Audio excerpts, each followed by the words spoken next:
Assalamualaikum warahmatullahi wabarakatuh. Selamat pagi anak-anak semua. Sebelum kita memulai pelajaran pada pagi hari ini, marilah kita berdoa terlebih dahulu. Berdoa dimulai.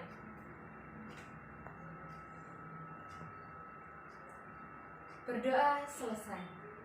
Anak-anak, jangan lupa ya untuk mengisi absensi terlebih dahulu di website e-kurs Kasade. Dan jangan lupa untuk tetap jaga protokol kesehatan di masa pandemi ini. Sebelum kita masuk pada materi pembelajaran pada pagi hari ini, kita harus tahu terlebih dahulu tujuan pembelajaran dan kompetensi dasar pada pagi hari ini. Nah, ini adapun tujuan pembelajaran pada pagi hari ini: menggali informasi dari berbagai sumber belajar, mengolah informasi. Peserta didik diharapkan dapat secara aktif terlibat selama proses pembelajaran berlangsung, bekerja sama, berpikir logis, mandiri, dan penuh percaya diri, sehingga mampu menjelaskan komponen biotik dan abiotik, pola interaksi dan hubungan ketergantungan makhluk hidup secara tepat. Selanjutnya, adapun kompetensi dasar pada pagi hari ini yaitu 3.3, menganalisis interaksi antara makhluk hidup dan lingkungannya serta dinamika populasi akibat interaksi tersebut. Lalu, untuk 4.3, menyajikan hasil pengamatan terhadap interaksi makhluk hidup dengan lingkungan di sekitarnya. Nah, adapun materi kita pada pertemuan pagi hari ini yaitu makhluk hidup dan lingkungannya. Nah, apa sih itu anak-anak artinya makhluk hidup? Dan apa artinya lingkungan? Yuk kita bahas satu-satu ya. Yang pertama, makhluk hidup. Seperti yang ada di slide, makhluk hidup adalah sistem atau organisme yang cenderung untuk merespon perubahan di lingkungan mereka dan dalam diri mereka sendiri, dengan tujuan untuk meningkatkan kelanjutan hidup mereka sendiri dan umur yang panjang. Lalu, untuk lingkungan hidup adalah semua benda, daya, dan kondisi yang terdapat dalam suatu tempat atau ruang tempat manusia atau makhluk hidup berada dalam dapat mempengaruhi hidupnya. Nah, anak-anak, kita akan mempelajari lebih dalam hubungan antara makhluk hidup dan hubungan makhluk hidup dalam ekosistem. Hubungan antara makhluk hidup mempunyai hubungan yang sangat erat. Ada hubungan yang saling menguntungkan, hubungan yang menguntungkan satu sama pihak, sementara pihak lain tidak diuntungkan atau tidak dirugikan. Dan juga hubungan yang menguntungkan satu pihak, sementara pihak lain dirugikan. Apa saja anak-anak? Yang pertama, simbiosis mutualisme. Simbiosis mutualisme yaitu hubungan saling menguntungkan. Misalnya, kerbau dan burung jalak. Siapa yang beruntung anak-anak? Burung beruntung karena dapat memakan kutu dan lalat pada tubuh kerbau. Sedangkan kerbau beruntung karena terbebas dari gangguan kutu dan lalat. Nah, untuk lebih jelasnya, kita lihat pada tayangan ini anak-anak. Silahkan, kalian bisa cari contoh lain sesuai petunjuk yang ada di LKS 3. Lalu selanjutnya, simbiosis komensalisme atau hubungan yang menguntungkan satu pihak, sementara pihak lain tidak diuntungkan ataupun tidak dirugikan. Misalnya, ikan hiu dan juga ikan remora. Siapa yang beruntung? Ikan remora.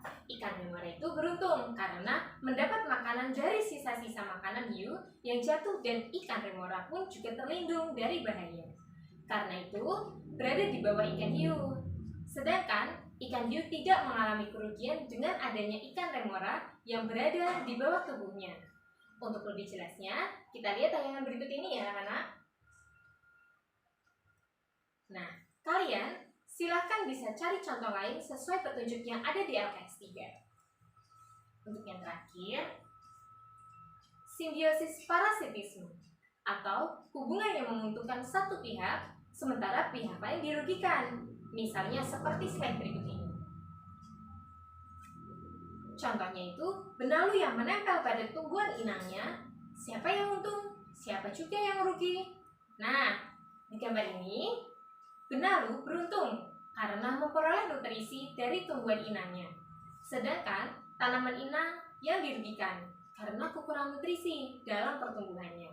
Nah, anak-anak untuk lebih jelasnya bisa lihat ya, dan bisa mencari contoh lain sesuai petunjuk yang ada di LKS 3. Nah, sampai di sini sudah paham kan? Selanjutnya adalah hubungan makhluk hidup dalam ekosistem. Nah, seperti yang ada di gambar tersebut, ada ekosistem hutan, ekosistem sawah. Lalu, kita lanjut. Hubungan makhluk hidup dalam ekosistem. Nah, apa sih itu ekosistem? Nah, di sini ada penjelasannya anak-anak. Ekosistem adalah tempat berlangsungnya hubungan saling ketergantungan antar makhluk hidup. Misalnya, ekosistem hutan, ekosistem sawah, ekosistem kolam hias, ekosistem kebun, dan masih banyak lagi. Di dalam suatu ekosistem, terdapat makhluk hidup yang berperan sebagai produsen, konsumen, dan juga pengurai. Nah, apa itu produsen? Apa itu konsumen? Dan apa itu pengurai? Apa juga ya contohnya? Nah, kita bahas satu-satu ya anak-anak.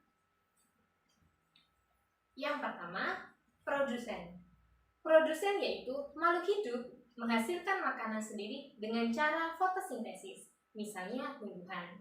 Nah, untuk konsumen, konsumen yaitu makhluk hidup pemakan makhluk hidup lain, meliputi herbivora atau pemakan tumbuhan, karnivora pemakan daging, dan juga omnivora yang disebut sebagai hewan pemakan daging dan tumbuhan. Nah, untuk yang terakhir yaitu pengurai. Nah, untuk pengurai yaitu makhluk hidup yang menguraikan makhluk hidup yang lain yang telah mati, misalnya seperti bakteri dan lain-lain. Demikian materi yang sudah Ibu Guru sampaikan pada pertemuan pagi hari ini, mulai dari simbiosis, ekosistem, dan komponen-komponennya, serta peran masing-masing komponen.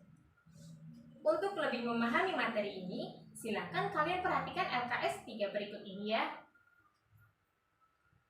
Berikut LKS-nya, kalian bisa dibuka ya.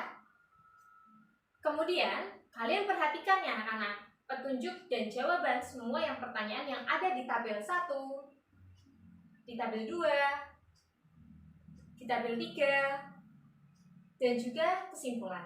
Nah, kalian kerjakan semua ya soal-soalnya, dikumpulkan melalui link Google Form yang sudah Ibu sisipkan di e-kurs Kasade. Baik anak-anak, untuk mengakhiri pertemuan pada pagi hari ini, Ibu berpesan tetap semangat dan dalam belajar, walaupun di masa pandemi ini tetap jaga protokol kesehatan. Wassalamualaikum warahmatullahi wabarakatuh.